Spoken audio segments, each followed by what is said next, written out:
सर्व शास्त्रांचा अभ्यास केल्यावर त्यातून मला एक वेगळे सूत्र हाती लागले।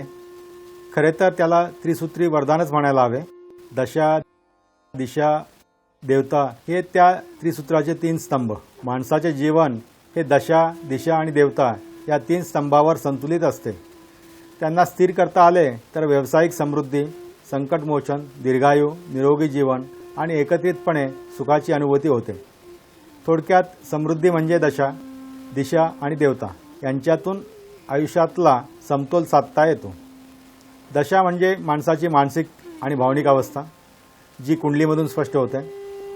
हिच्यात कुठल्याही मार्गाने बदल होत नाही, परंतु आपल्या पुढील आयुष्यात काय वाढून ठेवले आहे याची पूर्वसूचना मिळाल्यामुळे आपण त्या प्रसंगांना सामोरे जाण्यासाठी सतर्क असतो। दिशा ही त्याच्या भोवतालची, त्याच्या वास्तव्याचे स्थळ, जे वास्तुशास्त्रातून अनुकूल करता येऊ शकते। दशेने भविष्याची चाहूल दिली असल्याने येऊ घातलेले संकट टाळण्यासाठी दिशेत वास्तुशास्त्राद्वारे बदल केले जाऊ शकतात। आणि देवता म्हणजे दैवी शक्ती, जी उपासनेतून उत्तेजित करता येते। उपासना ही अध्यात्माद्वारे केली जाते। दशेने दर्शवलेले आणि दिशेने थोपवून धरलेले संकट अध्यात्मातून देवतेला साथ घालून टाळता येऊ शकते।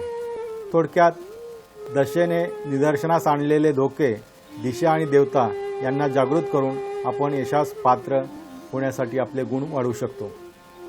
माझ्या 20 वर्षाच्या तपश्चर्येतून मिळालेल्या या ज्ञानशक्तीचा अगणित लोकांना उपयोग झाला आहे, श्रीयंत्राद्वारे आणि उपासनेच्या मार्गातून। आता याचा परिणाम जितका दूरवर जाईल तेवढा जगात आनंद पसरावा म्हणून या प्राचीन विद्येला आधुनिक तंत्रज्ञानाची जोड देण्याचे ठरवले आणि अथक परिश्रमानंतर वास्तुशास्त्राची, ज्योतिषशास्त्राची आणि उपासनेची संगणकीय प्रणाली आणि अँड्रॉइड ॲप निर्माण केले, जेणेकरून इतर ज्ञानी, साधक आणि उपासक यांचा वापर करू शकतील।